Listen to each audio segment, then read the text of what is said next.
Болгар Ислам академиясе югары белем бирү оешмасы ачылганга 5 ел. Биредә ислам белгечләре, магистрлар һәм докторлар әзерләнә.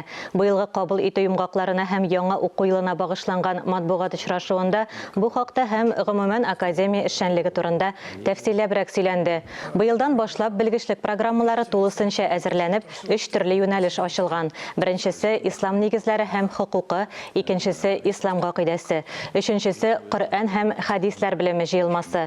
Журналистлар белән магистратура юнәлешен алып баручы Әнвәр Әхмәт Шәйх, Болгар Ислам академиясенең ректор вазифаларын башкаручы Айнур Тимирханов һәм башка остазлар аралашты.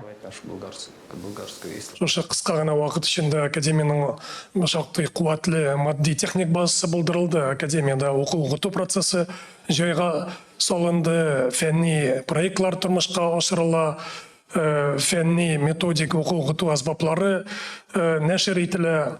Һәм инде иң мөһиме бүгенге көндә Россиядә беренче тәҗрибә буларак Болгар Ислам академиясында ислам фәннәре өлкәсендә фән докторлары әзерләнеп чыга башлады. Бу инде уникаль форсат, уникаль мөмкинлек, чөнки безнең яшь егетләребезгә ислам өлкәсендә тирән фундаменталь белем алу өчен каядыр чит илләргә чыгу ихтыяҗы юк бүгенге көндә, чөнки халыкара стандартларга туры килгән ислам дини белеме докторлык программасы дәрәҗәсендә бүгенге көндә Россиядә Болгар Ислам академиясендә тәкъдим ителә.